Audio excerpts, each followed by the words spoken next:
Okay. We are live and okay.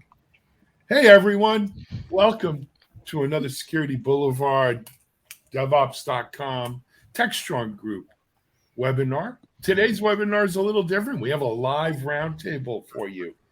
And having done several of these live roundtables, more than several of these live roundtables, I can tell you that what makes these roundtables great are you, our audience. We have an amazing lineup of speakers I'm going to introduce you to in just a moment.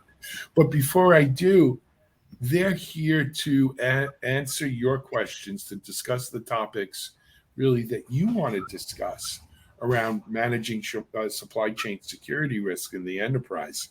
We have a list of topics we want to talk about, but in this format, we're really going to give you, the attendee, a chance to help drive the discussion. We want to make sure we answer your questions, your concerns, your thoughts and comments on this subject. In order to do so, I want to point you to the communication panel that we use in our Big Marker webinar system. For most of you, it's that white section on the right-hand side of your browser. If you'll see it, it says chat, Q&A, polls, handouts, etc. We're going to really focus today on two sections of that communications panel. One is the chat section. Within chat, we have public chat. If you want to make a comment or post something that everyone who's attending, including our panelists, will see today, put it in that public section. Some of our panelists, or some of our panelists may decide to answer your question there or participate in the chat. It may be another participant who decides to participate in it, but you can use that public chat for that. If you have a question, though, that you specifically want our panel to answer, I would tell you to use the part called Q&A. And if you click on Q&A to the right of chat, you'll see there's new, answered, etc. Put your question in the Q&A. I will see it, and I will queue it up for our panel. So you can put your Q&A questions in there. I always like to make sure the chat's working. So I'm going to ask everyone, if you're attending, maybe you can give us a hello from where you are. It's always great to see people from around the world. Logging in and participating in this. So if you would like to do that, go ahead.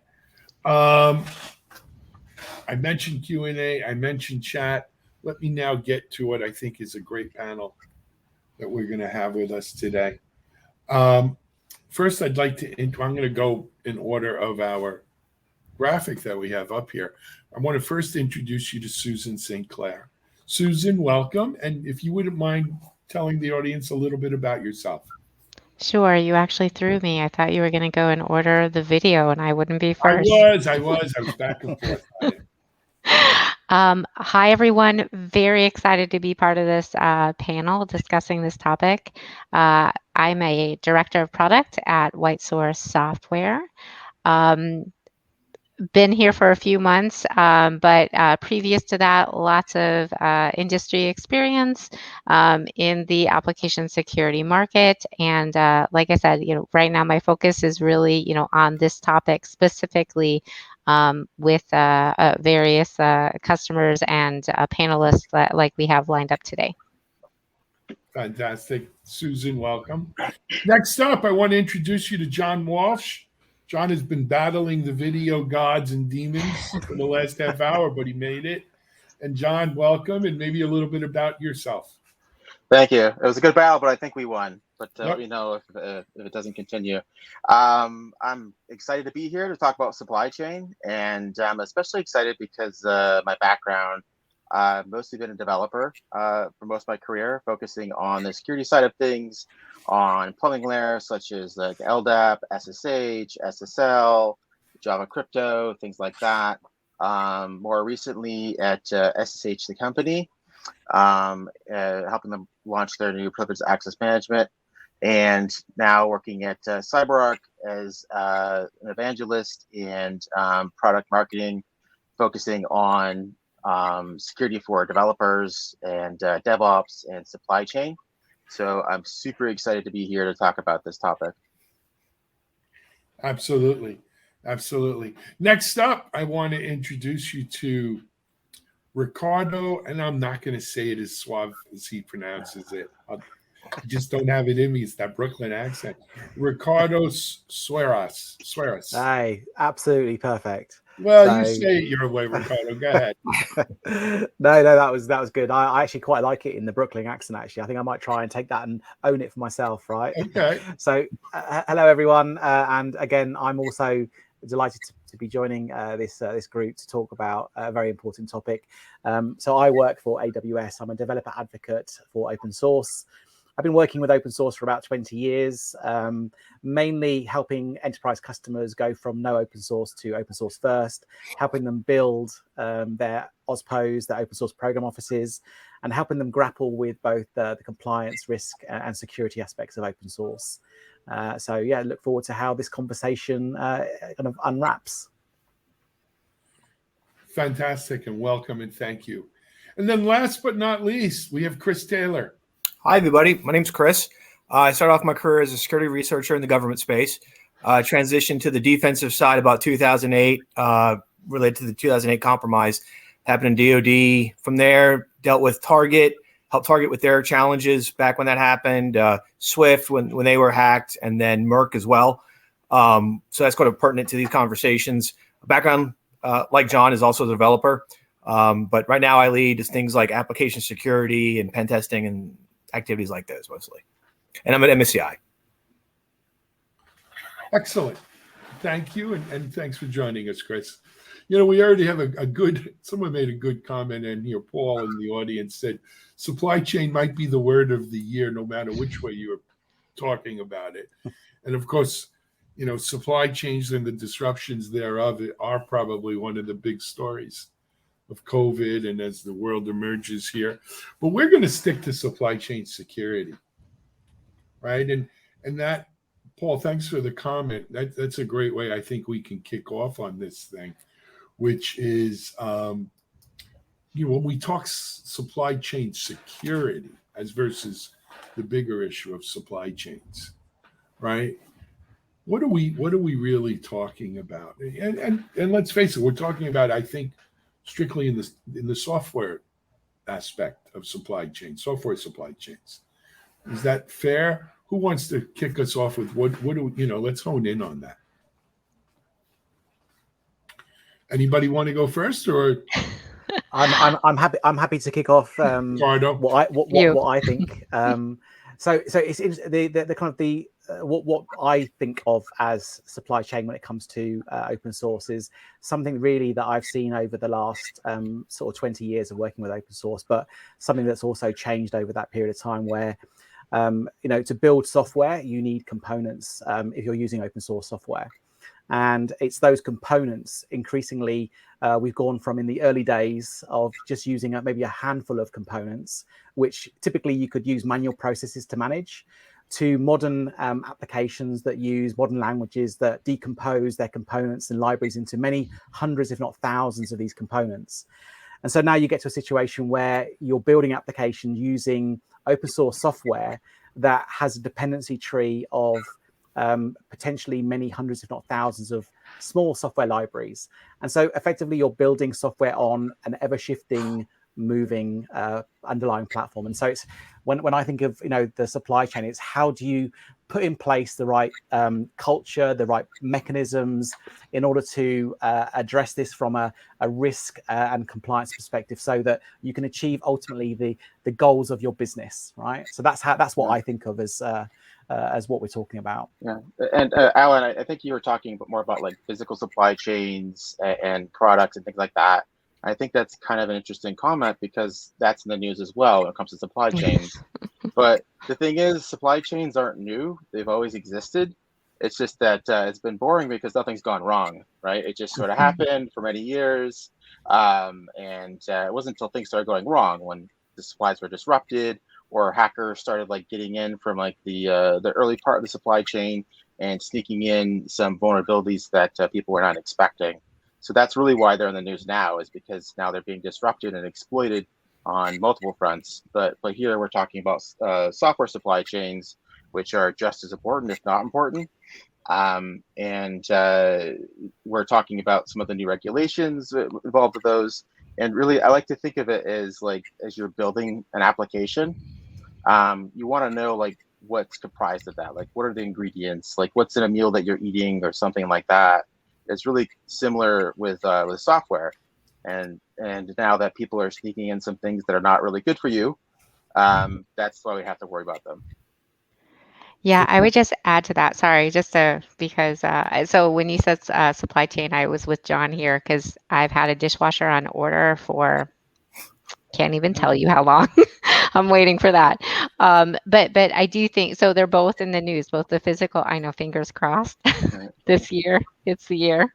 But you know, we are talking about software supply chain, and one thing that I guess once to John's point, and I think Ricardo's as well, this has been around forever. Like all the AppSec people talk about it, all the risk people talk about it, but you know, it's really kind of become more relevant, I think, in the wake of some of these news and these attacks and these breaches. But I guess a certain aspect of it that, you know, really didn't cling in my head, you know, outside of the components that Ricardo talked about and the open source aspect and the ingredient list and all that, you know, good for us stuff. It's also like everything that kind of feeds into it, right? So, I mean, again, it's your cloud environments, it's your CI/CD, it's really everything that can go into producing a piece of software or an application could be potentially at risk. So I don't know. I think that's like an interesting aspect that maybe talk about it. We have to be very specific in what piece of it that we're referring to. I don't disagree. Anybody else have comment? Yeah, I would just say for me, I look at it from an attack and a defense perspective. And for me, it's about knowing what pieces you have on the chessboard, right? And it's really hard to do anything if you don't know what pieces you have on the chessboard. Now, the challenge for us in our space is that the pieces have pieces inside of them, right? And so you got to be able to open it up and take a look and say, well, what are the pieces inside of the pieces on the chessboard? What my analogy.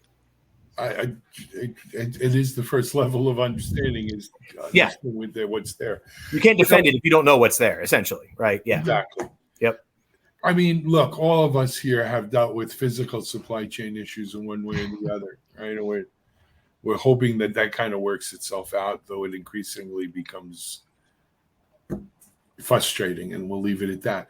But software supply chains, man, this started, you know, not blaming SolarWinds because this can happen to anyone, but it started kind of with them right around the first of the, you know, last of January.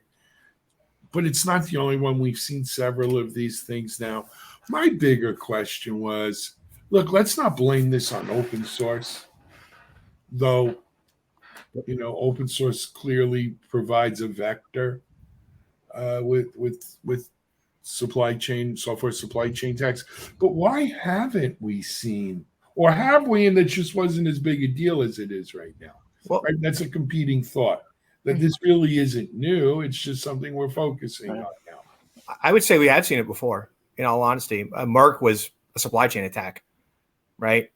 So government infiltrated a tax company, you know, corrupted their bill system, stuck some code in, and that's what it just took off. So NotPetya, for me, was probably one of the first biggest supply chain attacks that people really talked about. But I don't think at the time we really recognized it for what it was.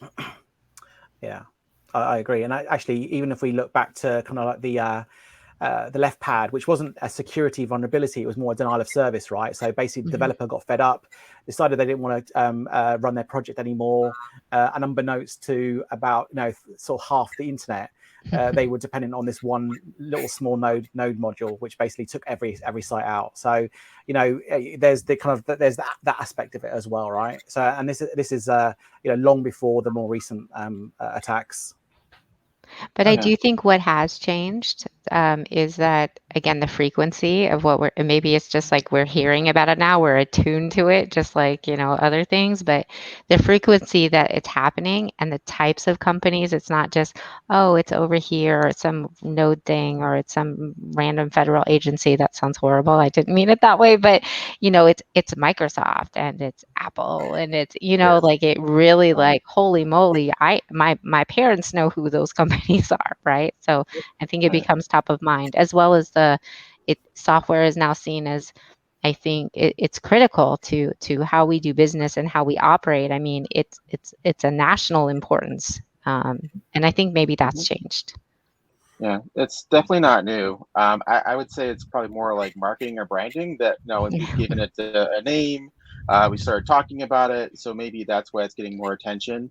But I mean, if definitely you go back and look at other attacks, I'm sure they qualify as supply chain attacks in the past, probably all the way back to like mainframes. I'm sure there were supply chain attacks back then as well, but just they weren't in the news. But it's really the marketing and branding around it. We've given it a name, and then also like the big events like SolarWinds have given it more attention as well. That's really, I think, what's put attention to it and why we're hearing more about it. But also the fact that we're more interconnected now with our applications. Things are more dependent on each other, and so that's why supply chain is more critical with software, as also we're seeing with the physical supply chain. Really, the reasons are same there. And I think also with what I've seen, the sheer velocity change of application changes from when I first started 30 years ago working applications. You do maybe one release a quarter. Now you're doing like sort of thousands of releases every hour. And so that sheer velocity means that you're now more likely to see these kinds of issues come up. Right. So I think that there's that aspect that the changing nature of applications is naturally why we're seeing this more often now. Well, scale, right? Scale and scope, right? Because if you go back, 20 years ago, we were not using near as many libraries in most of our applications. The one of the advantages about open source is that you really are getting that benefit that we always talked about with building on top of code that already existed, right? But the open source community really opened that up. The challenge is with that increased scope, like you said earlier, we might have been able to manage this manually years ago, but now at the scale that we're dealing with, not possible. It just doesn't. Yeah, I feel like it's really like compounded the problem by building on a shaky foundation that really wasn't like great to begin with, and now that we're adding more to it, more applications, more people relying on it, and I just want to reiterate to an earlier point, I really think it's unfair to pin that on open source. I think this really exists whether it was open source or not. Sure, it's just the scale is completely different, though. That was my only point. Oh yeah, no, I wasn't referring. To It's I agree with that. Yeah. It's also the nature of application of software today, right? Where when you have applications that over half of the quote unquote code in the application are really just reused components, that's the vector, that's the attack surface. Right? If it was all bespoke code that, just Ricardo and his team wrote, it would be very hard for a third party to interject something in there. But when we're downloading libraries and components and, pieces, like Frankensteining our apps together from all of these places, it's a lot easier to slip in, a container that has a similar name to another container that we use all the time. Yeah. Right. And that to me is what, it's kind of opened the doors. But whatever it is, and we've hit on a lot of them here, certainly it has become top of mind with a lot of people all the way up through the White House. Before we get into that, I just wanted to remind our audience, hey, ask questions in the Q&A section. Public chat is to talk about things. So please feel free to jump in there. Our panel is looking forward to hearing from you. So, as I mentioned, this went all the way up to the White House, right? And we saw this executive order edict come from the White House where we're going to get serious about software supply chain security. And, we're going to have bills of inventory. I forgot what the term of art is. Materials. Bills of materials, BOM. Excuse me. It's Right. terrible to get old. But, we're going to have bills of material, and we're going to know, what the components are. Like we're reading the back of the bread Right. thing, and we're seeing what's in there and what their percentages and so forth. Is that really the answer? Is that a government knee-jerk response saying, hey, we're doing something? Well, Or- we've been trying to do things like SWID tags for a while now, right? Through NIST to identify software. The reality is it wasn't really taken up as much as we would like to have seen. That's just the reality. And so the question is not is this the solution? The question to me is this a prerequisite to get to a solution, right? So the question is, you have information, what decision points and actions are you going to drive on it based on that data that you have? Right. Okay? Yeah, So yeah. I think this is a necessary step. I don't think it's going to be the only step. I think we'll see future iterations coming down from CISA or other government organizations on how to refine this. And then also, most importantly, through the regulatory agencies on what they're expecting us to do with this and how this impacts risk management. Right. Yeah, I agree. I think the executive order was good for me from an awareness and branding perspective, but buy-in in itself is not really anything to shout out about, really, because bill of materials in open source has been happening for quite some time. What this has done is now put a laser focus on actually, the need potentially for a greater sort of work to be done by organizations and how we automate and make this usable. I think there's a danger though, and I've seen this in the past, of people just thinking that as long as I do a software bill of materials, I'm good, right? You need to join that up with your security policies and your compliance policies. So you can't just treat it in isolation. I think that's the danger I fear, is that we'll have this swathe of people going around implementing projects to implement SBOMs, but then actually then not having the right governance in place to actually then act on the actual information that you get from it. Yep.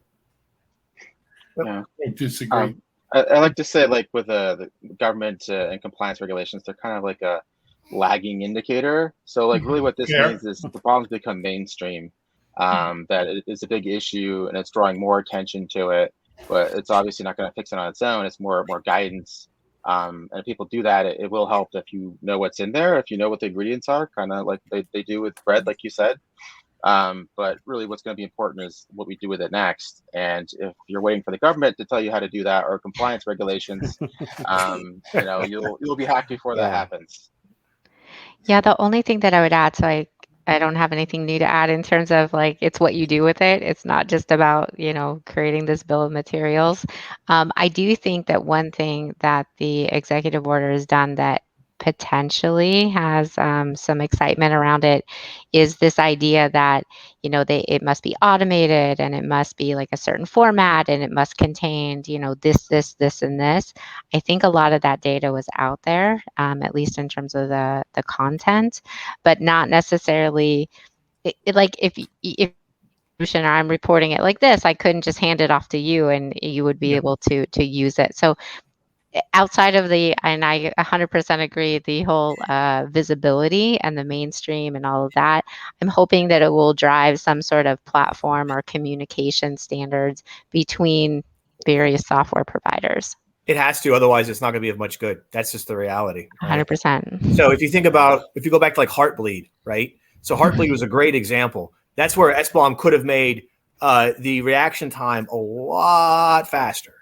Because you need to know, like, hey, where's all this version of this library and all of my applications, infrastructure components, networking gear, everything, right? If you had that SBOM back when Heartbleed happened, you'd be able to know, assuming this, you're managing the data at scale, right? We're not managing this in a bunch of like, individual files, whatever. But once you had that at scale, and to your point, Susan, you need to be able to exchange the data and move it around and consolidate. But once you get to that point, you can start driving operational decisions within a relevant time frame.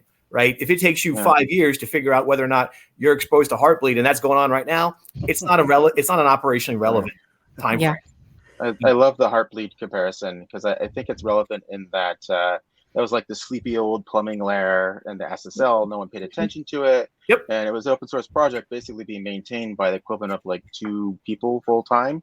I wrote like a blog about that at the time, and what started to get of interest was the fact that, hey, people aren't really maintaining this important software that's really we're all dependent on, the plumbing layer. And so really, I think the similar comparison here is that people aren't really paying attention to the supply chain, and that needs more attention. So really, I think both events are kind of a wake-up call for this this thing we all rely on. In this case, supply chain. Back then, it was the plumbing layer and small open source projects. So here's my problem, though. Right? Historically in security, it's like I've got an itch, now I've got a scratch. Yeah. Right? We had this supply chain thing. The knee-jerk is, all right, we're gonna put in some compliance. Gotta have a bill of materials, gotta show your BOM. And it's a compliance thing. And then the compliance thing becomes a thing unto itself. And really all it was meant to be was a lowest common denominator, like the floor, not the ceiling of what we should do, right? And it takes on like it's compliance for compliance sake. Yep. What are we doing it for? Well, because it was in the executive order. No, we're doing it to shore up our software, make sure there's no back doors, and we're not delivering malicious payloads. That's why we're doing it. We're not doing it to check a box. We're not doing it for compliance sake, right? And that's always my problem when I see these kinds of things is it's like we put a new rule or regulation in to check this box. And we lose sight of why the heck we put it in there to begin with. I think that has to do with how strong of an audit team is involved, to be honest, right? It's real easy to arm somebody with a checklist and let them go at it, right? Usually not very successful, if we're going to be honest. The better audit teams that I've seen sort of ask the question, okay, how is this driving risk decisions? It's the and then what, right, sort of question. And so I think the more insightful teams will sort of say, okay, we have data, we're collecting the data. The implication is we should be driving decisions with it, not just collecting data for the sake of collecting data. And so they'll ask those questions to say, okay, how is this informing your risk decisions? Right? Whether it's on the purchasing side, right? Whether it's on the incident response side, what have you. There's a multitude of different areas where this should be and could be and probably will be driving a lot of decision making. One of the things I've seen specifically here is actually if you just implement something like this from a developer perspective, is developers and the teams they work in, they're motivated by the business to deliver new features, new capabilities for their customers. And so they've got this focus on going fast, going quickly, high quality. And what I've seen is if you implement a checkbox kind of system, then all that happens is you don't drive the right behaviors. Okay, so all that will happen is they'll figure out how to work around the checkbox. So they'll do the minimum viable security, but it's actually not making the application any secure. It's not making the supply chain any secure. And what you really need to do is you need to focus one layer up and actually start building the right behaviors, the right culture. So it's a combination of having the right sort of processes and policies, but you have to augment that with teaching and training and making sure that these people understand that this is not just a checkbox to work around, right? It's incentives. It's incentive model, right? I worked for a company that I won't name, but their answer to anything that went wrong was to add something to the checklist. So it got to the point where there was like a checklist was about like 1,000 questions in it, and it took me like 30 minutes to fill out without reading anything of the questions, just like checking them, and then I would click one, and then I would get like another question. I'm like, oh, that's the wrong one. I click the other one. But to your point, it really didn't drive the right behavior. It just drove, how do I get out of this checklist, or how do I get past this one thing? It's not really answering the real question you want, is like, how do I secure my supply chain? How do I secure the delivery of my apps, my customer data, so on and so forth? That's critical to my business. So it drove you to look for loopholes? I mean, that's what it did for me. Yeah, and I was an engineer, so I would try to find the path of least resistance, the easiest way to get it done. So, But again, I would- incentives. Are you setting up the right incentive models? know, right. I guess my incentive was time. Like, what would take the least amount of time to me to get past this to the next thing? Because I was compensated on application delivery. So. I guess the only thing, I agree with everything. Again, I mean, compliance is a checkbox that we all look for exceptions or a way that we can get away from. I guess the two things that, one, I do think that to drive behavior, incentives have been, mentioned. We also, I think, clear expectations. Like, okay, so what do you mean? Like, tell me exactly what you mean, and clearly communicate those policies. But I think also application security needs to get to the next point where it's almost invisible, for lack of a better word. That's a horrible, horrible word. But, it needs to just be part of their day to day. It's not an exception thing anymore. It's just part of it. It's automated at every aspect as much as it can be. And then I think the other thing is that I'm somewhat of a cynic. I do think that additional regulation will be needed. Companies who are already linking their inventory to risk management and incident response are doing that. We're really focusing on the laggards. I think it was John who said that earlier, who just really either they don't care, they don't know what to do. For whatever reason, they're just not there. And I think to get them to the next step, there will need to be additional regulation and more of a description of what they need to do. Well, I'm not keen on the R word there. I know I'm not huge either.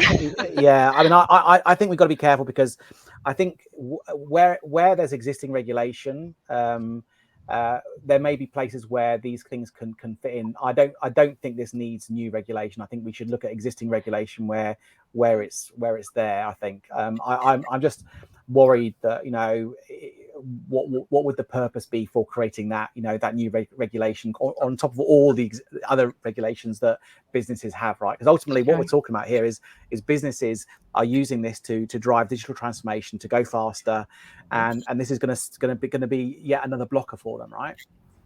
I would agree with that. I think we can do a lot with what we have. I guess my only last thing, and then we could get off of this particular horse, but this is not a new concept. This has been a best practice from forever. And I don't believe that most organizations do things just because it's the right thing to do.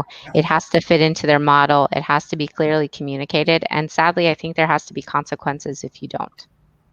I look at it and say, everybody takes a look at their decisions, and 99.99% of people make rational decisions. So the question is, what they look at and they say, okay, how much does it cost me to do this versus what happens if I don't do it, and opportunity cost, all those kind of things.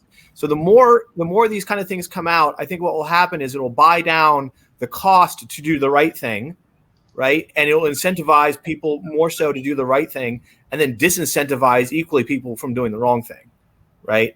So I think, as we go down this path, I think, in some cases, in specific industries, we might find more regulation. I don't think it'll be at this level. I think it might be sector specific, right? But I think what you might find is people wanting to see that SBOM for the inventory of any application that they're procuring. Sure. I would not be surprised to see that. Yeah, I think the challenge with like any security software, and I've been in the security space for a really long time, my entire career, is that it's similar to insurance in that the thing that will go wrong is like so terrible and catastrophic. But you think, oh, that won't happen to me, or yeah, it's important, I'll get to it later, and you keep putting it off. Versus like other things when you're making your budget and spending, like, oh, I can save like 10% on efficiency with getting this, and so on and so forth. Those costs or those benefits are seen more directly right away, and those are the kind of things that people are usually promoted for, so on and so forth. I've seen cases where a CISO or a CTO comes in and like they actually care about security and they're focused on it. And I knew the same business before they weren't. And it's because they were hacked, and the people who were there before got fired, and the new guy that came in is like, that's your number one job, right? Is to prevent this from happening again. So really, they have to feel either the terrible cost, or there has to be like a people in place for the long term, and they're incentivized, like you were saying, in some way that like improving security or preventing even like small breaches, thinking those might be indicators of things to come. I think one of the things that's going to help here is the fact that when you're dealing with organizations, I mean, there's a standard ISO, I think 5230 open chain, which is a standard that around ensuring that you've got an open source program office that meets a certain criteria, okay, and it can be audited by a number of different organizations, including my ex-employer, PwC.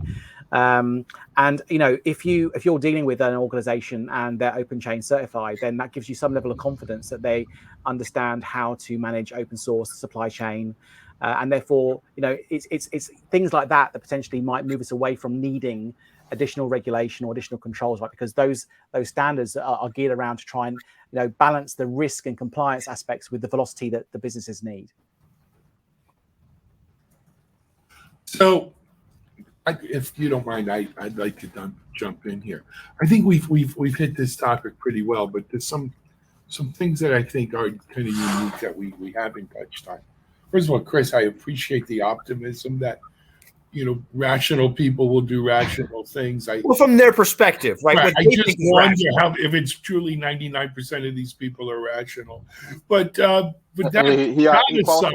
aside, it's America. People, so. That aside, here's what I think is also kind of unique with supply chain security today versus where we were 5 years ago, 10 years ago. And it's the rise of DevSecOps. It's this whole notion of shifting left. It's this notion that it's not just the security people whose job this is. Really now it's become somewhat accepted, again, among the rational people, right?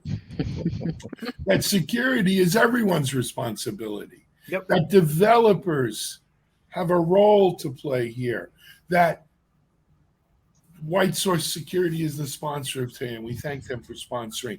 But they need to make tools, security tools that developers can use to help shore up the supply chain components we're using and making sure those are safe and secure. There's not enough security people to go around. They're not involved in the guts of this CI/CD process when these components are being added in, whether it be in Git and GitOps or something like this, right? So we need to expand who's responsible, who's working on it, who the tools are designed to be used by. Yep. Right? I'm sorry. Go ahead, Chris. Yeah. So I think you hit on that. You hit the nail on the head on that one. So for me, I view my responsibility primarily as making sure there's capability available for teams to use that can address these problems, right? Now, the teams then have a responsibility to then utilize that capability, or if they don't like it, engage with us and we'll figure out, is our capability wrong, or do you have a niche case, right? But ultimately, the responsibility for the application has to be with the application team. Right now, if there are controls or activities or capabilities that are missing to enable them to do what they need to do at scale, at speed, then that becomes something that I need to get involved with and help remediate, right? And make sure that they have the right capability. But fundamentally, the issue is who is, if you have a business capability and you're selling it, ultimately, you're the one who's responsible for that capability. It's sort of the same thing in my mind from software. Yeah, well, Sorry, Susan, you go. After you. No, I feel like I keep jumping in and cutting people off. I would say I think we're talking about maybe two different things. There's who owns the fixing or the issues, right? And I agree with you. This is just another kind of non-functional issue, in my opinion. Again, there's a whole nother topic of how do we support that without just dumping it on them, which I think has been true to this point a lot of the times. But then I think there's also a question of who owns the risk. And I don't think that it's the developers or the application team who necessarily, or rather, they're not the biggest owner of the risk. I think that is more the business or again, the risk management team or compliance or governor, whoever it is in You know what? an But that's organization. with all due respect, Oh. that's a tired old argument in security. Yes, we know who owns the risk. It's the CFO and risk management. But you know who owns the risk? Every single one of us owns the risk.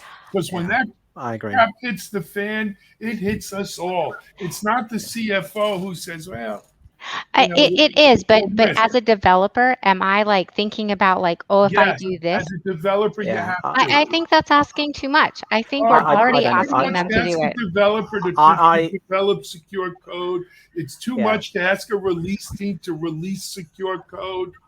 Yeah, I agree. Without the Without the support, the risk officer to get involved in the nuts and bolts of the code and Yeah. make sure it's secure. You can't do that. I mean, the analogy is let me patch your code for you, right? Let me patch your code. Yeah. Like no developer anywhere is going to be like, let the security guy patch it for us because they're like, no worky. That's where we got to be.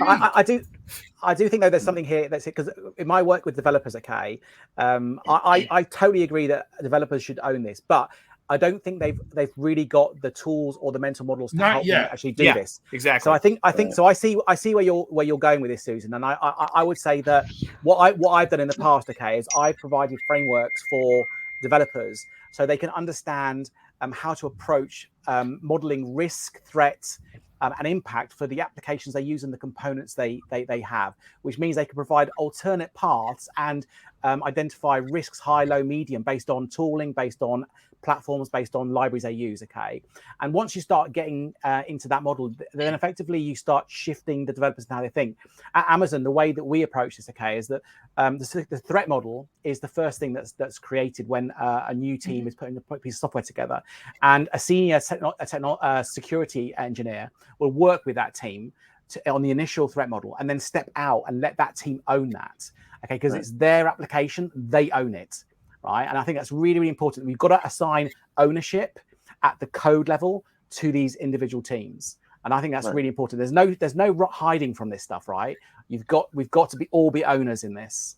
Right. It's capability to execute that and give a central capability has to be the one that's funded to build that capability and deliver it to the application developers, right? You can't have each application development team going off and trying to build up their custom. And that's when you get into standards and blah, blah, blah, blah, blah, right? That's what your OSPO's for. Your OSPO should be helping you with this, right? Yeah. If you don't have an OSPO, then that's, the first thing that we'll come to that, I guess, later on. But, that's what they should be doing, I think, for you.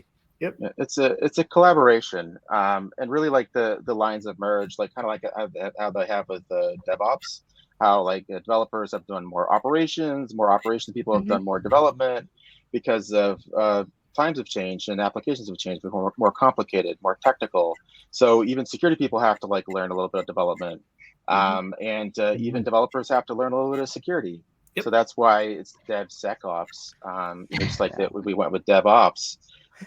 Is really it's building that collaboration and building security in from the start, and it's really security's job to enable them to do this and collaborate them early on in the process to make sure that they have the tools that they need, but also so they have the best practices, because developers are not security experts and they never will be, but they have to be enabled to do the things to do their job. So I was at KubeCon last week, and there was actually, very surprisingly, there was a supply chain entire pre-event, like a day for that, which I was surprised to see it at KubeCon. And it was very technical, detailed, and they were talking about like how they can attest what exactly is in their application, all the things that like components, where they're coming from, how you sign off on everything. And there's really more to it than just security as well, because they also have to figure out like what the licenses is for the open source components to make sure that they still have the same license. Yeah, a huge part of it. Yeah, so I think that's a really good point, John. Actually, you can't take that away from them, because they'll have to be involved with that part of it, because security can never do that aspect of it. And I think this is where open source itself is actually, I think, going to be a savior. So, we talked about open source supply chains being a problem, but I think also the open source projects that are emerging to solve these problems. You could there's like I do a weekly newsletter on open source. Okay, I've been running for about a year and a half, 11% of my projects are all to do with compliance governance of open source security, right? And this is around shifting left, okay? It's around, what projects am I using? Are they configured correctly? Have I got least privilege policies applied? And these are all new tools, okay, that are being developed by developers, okay, to help other developers ensure they're creating more secure software. So the challenge there, right, is that what I find, at least on the security side, so being somebody on the security side who came from development, is that we don't always have enough folks in the security space who can have this professional empathy with the development community. I'll just lay that out on the table, right? Professional empathy is probably the biggest component that's lacking from the security side into the development side. Now, there is oftentimes the reciprocal that's also missing, right? But if it's my job to go out there and have conversations with developers and development leads, then I need to speak in their language. I need to talk to their concerns, and I need to be able to automate these things in a way that facilitate them executing at scale.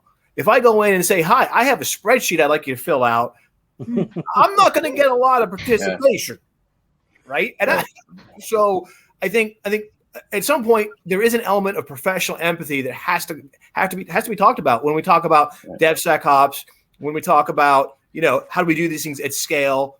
We can't kick this can down the road any longer.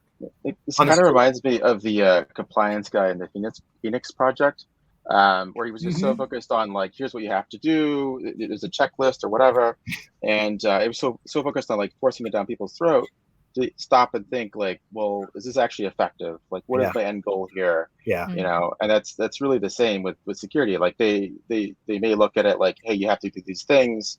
And I just saw this video where like there's this cat, like they gave like different barriers, and like one is like username password, another one's like something more secure, to the point where like there's this like little hole where the cat has to get through, and it just like jumps over the wall instead, right? I mean, so that's literally what happens.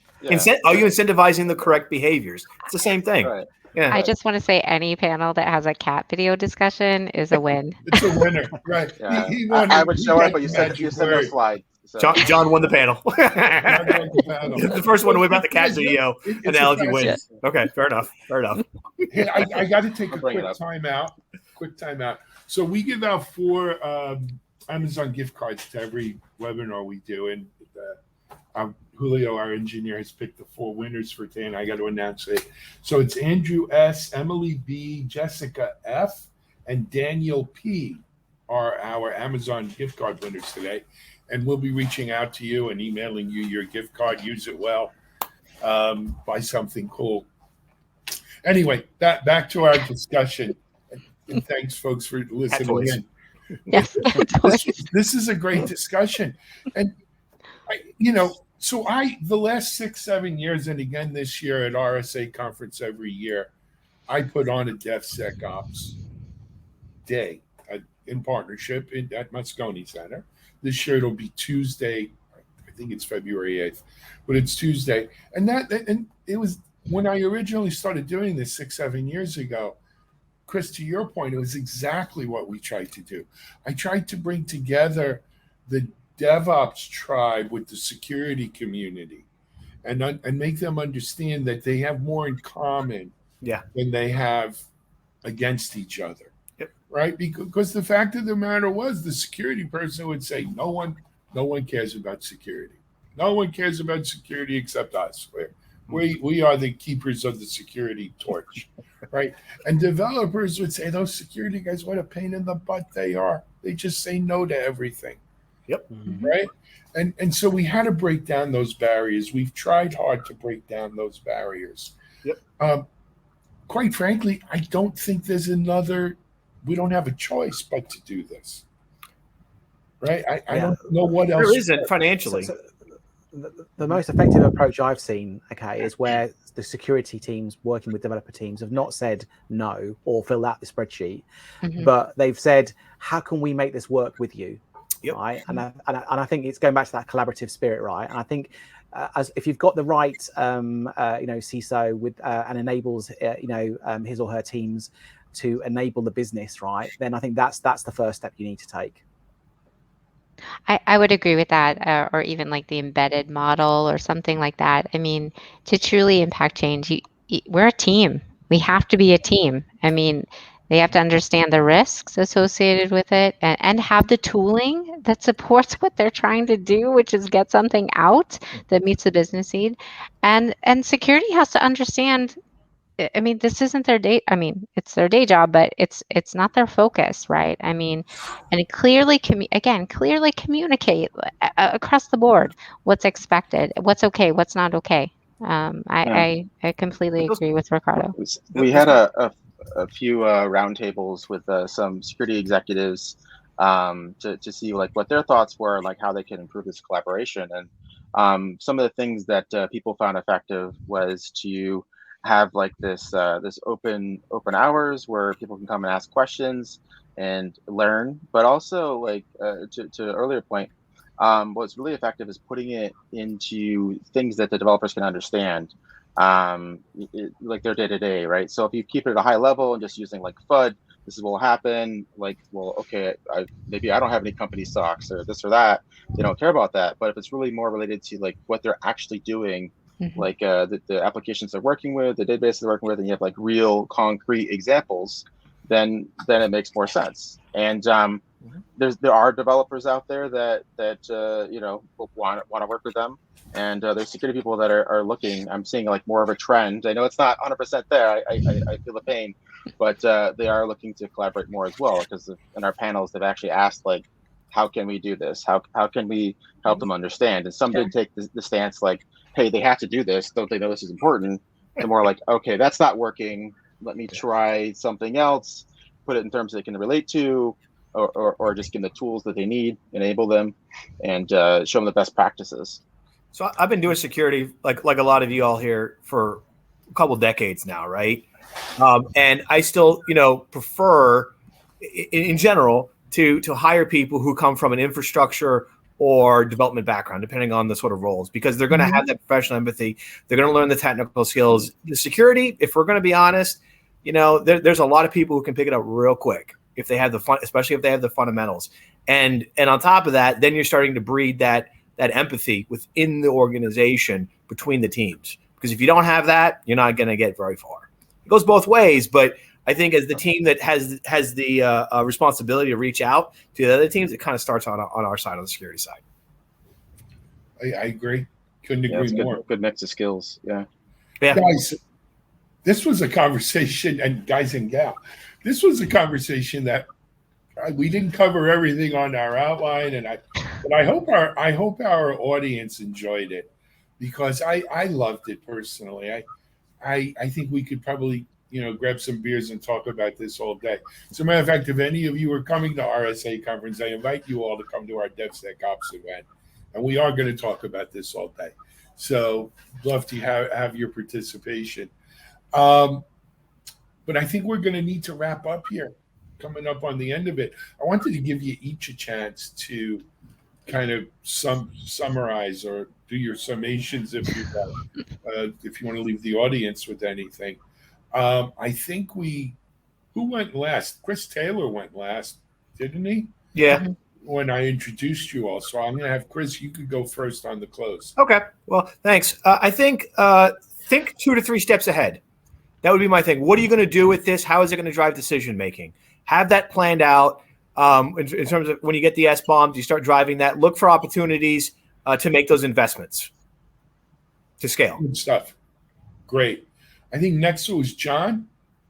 Sure. So first and foremost, make sure you collaborate with your team and build a secure infrastructure and applications from the start, and try to empathize with developers. I think that's important. And check out our developer-focused website, conjure.org, for some great content on that, on our blog about working with developers and some of the things they actually do. So one thing I've seen been successful is where a security team actually wants to run through some of the steps the developers run through. So we have some tutorials where people can actually try that out. Fantastic. Thank you, John. Next, Ricardo. So I think for me, I would probably start with making sure that you've got the right stakeholders lined up. And that for me means making sure that you're thinking about who actually cares about this intersection of open source and security. And for me, that's always going to be your open source program office. So if you don't have one, think about what makes sense for you as an organization. If you do have one, what's their take and how can you support them in addressing supply chain concerns, right? And then I think that from that perspective, it's then about building the culture within the organization. So that's a lot of awareness and evangelism with not just the technical stakeholders, right? It's the business stakeholders as well. I used to work with people like HR, procurement, and legal, right? To help them understand, because the supply chain actually affects all those aspects, okay? And we can only work together if everyone understands why this is important. So that's what I would begin with, I think. Fantastic. Last but not least, she went first in the beginning. We're gonna give you the last word, Susan St. Clair. Oh, like the challenge of being lost and coming up with something unique. So I agree with everything that everyone has already said. I guess the one piece that I would add, and I feel it's somewhat of an extension to what Ricardo was just talking about, is this is a big thing, right? It impacts a lot of teams, a lot of aspects of your chains. So start small. Don't try to boil the ocean. Find a team or an application group that is already, kind of in something like this. Use them as a pilot to get the buy-in, to get the excitement, to evangelize. So start small. Excellent advice. Good practical advice. And this is big and it's real. And you don't want to be tomorrow's headline. So with that being said, I want to thank you. What a terrific panel. Many thanks to White Source for sponsoring. This was great. And many thanks to all of you out there who, whether you're watching this live as we wrap up now or on demand, because it is available on demand. We hope that you found this engaging, informative, and we hope you secure your supply chains. Until next time, this is Alan Schimmel on behalf of TechStrong and Security Boulevard, DevOps.com. Thanks for joining us, and we'll see you on another event shortly. Bye-bye, everyone. Thank you. Great discussion, guys. Good work. And ladies.